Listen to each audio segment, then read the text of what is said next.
I'm in Las Vegas, and we're about to experience Universal Horror Unleashed.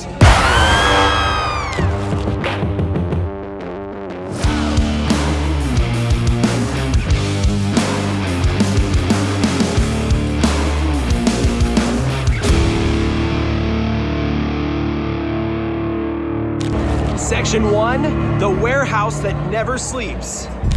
Walking up to Horror Unleashed doesn't feel like you're heading into a theme park attraction.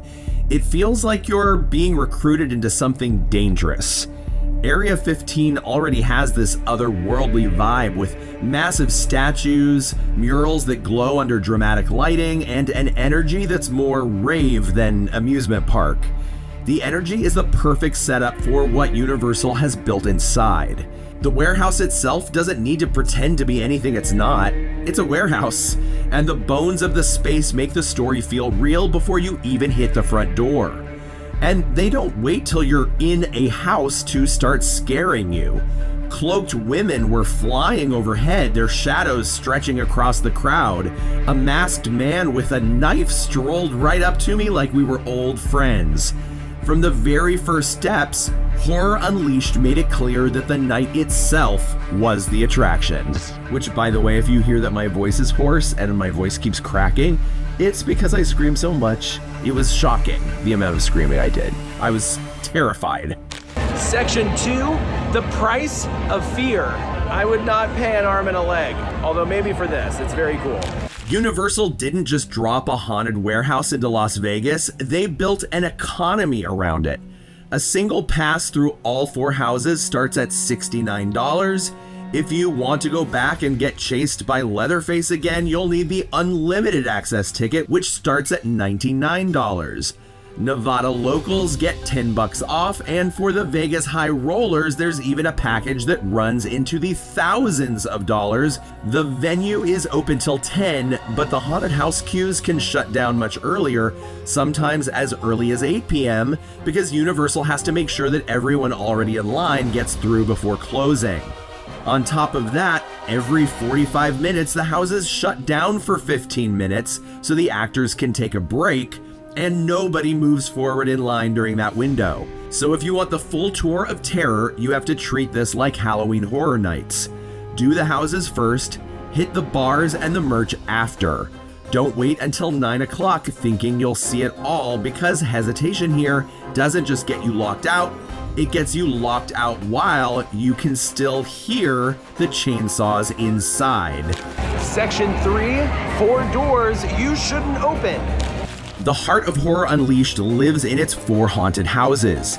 Universal stacked them in a deliberate order, easing you in with atmosphere before cranking up the terror until you're begging for it to stop. And I'm not exaggerating, I literally said I needed to get out, and we'll get to that in a minute.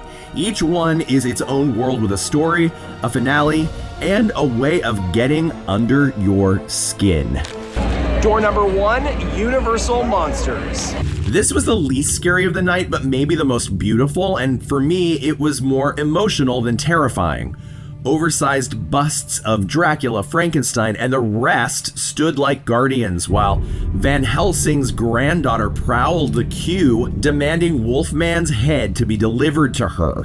Inside, Wolfman was grotesque, far darker than on the ride version at Epic Universe. Quasimodo looked a lot more grotesque than the ride also, and so did the Phantom. Everybody was super real here except for one of them, and this one's for you, Quincy. We'll talk about him in a second. For whatever reason, he was looking great, but everybody was so twisted and dark. It was sad, and also I was scared all at the same time. I slipped by calling him Quasi, like the Disney movie, which probably didn't land. Everyone everywhere in that place appeared to want to kill me, so I was trying to, my survival instincts kicked in, and my survival instincts are weird. Now to Quincy's boyfriend Dracula. He looked exactly like he does on the ride. Monsters Unchained in Epic Universe. He's looking great in this haunted house, and I'm happy for Quincy, and I hope they're very happy together. The brides of Dracula popped in and out with eerie timing, very unnerving, and the final jump from the Bride of Frankenstein was so good, it scared me half to death. Gorgeous design, careful storytelling, and a reminder that atmosphere can still hit as hard as any chainsaw. Door number 2, the Texas Chainsaw Massacre. This one broke me early. You start in a 70s diner and the immersion is immediate. It feels like walking into a crime scene where you're probably the next victim. From there, the movie unfolds around you. Leatherface doesn't just chase you, he's everywhere. Always one step ahead, always waiting around the next corner. Ah!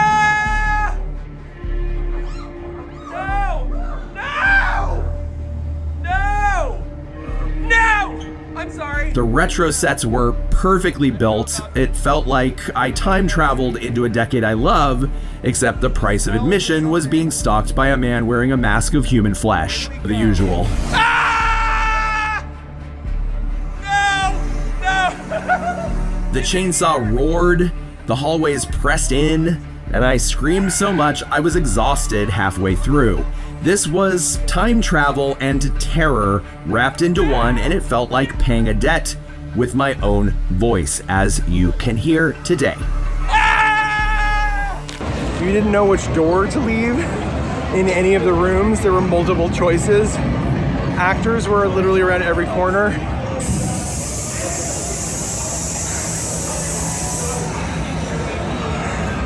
And now, there's nowhere to escape. Is there a nap zone? Is there a place with a cot that I can sleep? Door number 3, the exorcist. Pure satanic horror, exactly what this franchise was built on. The queue pulled you into another country, echoing the film's Haiti prologue, and dropped you into a storefront lined with vintage sunglasses and CDs before possession ripped it all apart. From there, it was hospital wards, family homes defaced with words written in bodily fluid, ritual spaces, and chants, all staging the slow collapse into chaos. The imagery was wild, heavy, and invasive. Not light, not funny. The artistry, the craftsmanship, what went into creating the timing of everything as you walk through, that's where the beauty came out. The exorcism climax flipped the room itself, opening into a hellscape you don't forget. It was psychological dread turned physical, a house that didn't just scare you, it wore you down. And door number 4, Scarecrow, the Reaping. This one is supposedly the scariest house. Saved it for last. Don't have a voice. Don't have the will to go on. So perhaps it's best I send my soulless body through this house. At first I thought this was gorgeous. Dust Bowl fields, barns in decay, a 1930s wasteland recreated perfectly. And then they came. No! Already? The Scarecrows. And they never left, and they never stopped. At literally every turn, another burlap face lunged from the dark. No! Wow. I'm so sorry. They must have spent a fortune on Scarecrows because the place was flooded with them. It was relentless. No! I'm sorry. Jump after jump until my mind and body shut down. I told them I had to stop. One Scarecrow mercifully froze, went completely still. They just lifted a hand towards the door, as to say, why didn't you keep going now? And I did, and I got through the rest of the house. But it was touch and go there for a minute. That small moment of neutrality from that scare actor saved me, but the house itself broke me. Later, I found out haunt veterans said this was one of the scariest houses they'd ever seen. And after living through it, I definitely believe them. I have to sit down here. My mouth is so dry. I don't have a voice. I've never been scared like that in my life. The progression of terror has been astounding, and I'm sitting down on the floor now because that just took everything out of me. They had so many scare actors. There was a scare actor at every turn. I have never in my life experienced something so terrifying. Incredible. Incredible job, everyone involved. Section 4, the streets that haunt you. The houses are the headliners, but the streets keep the terror alive. Universal filled the spaces between the zones that stalk you just as hard as what's behind the doors. The scale is relentless. 110,000 square feet. Premier House is a tapas bar themed to Blumhouse, the studio behind The Purge, Get Out, and The Exorcist Believer. Rough Cuts sits in the middle of Kill Vault, a quick service counter where the menu leans into the slaughterhouse theme with items named like body parts. And the Boiler Room roars with fire and smoke, a central bar where cocktails are as theatrical as the setting, all under the shadow of a massive flaming machine. At the center of Jack's Alley is a show called Stay or Slay. Jack the Clown, first unleashed at Halloween Horror Nights in 2000, takes the stage with his sidekick Chance, who debuted in 2007 and grew into a fan favorite character as well.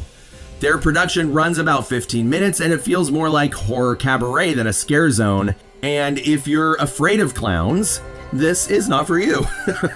This is a permanent residency, and that means Universal can invest in merchandise collections that live longer, look sharper, and carry more story. A higher end collection, more rooted in narrative than just reflecting the event itself. And I have to say, it really shows. The shop is a showpiece, beautifully designed and immersive. The Texas Chainsaw Massacre leather jacket hangs on the rack for $95, less than $100. I was impressed by that.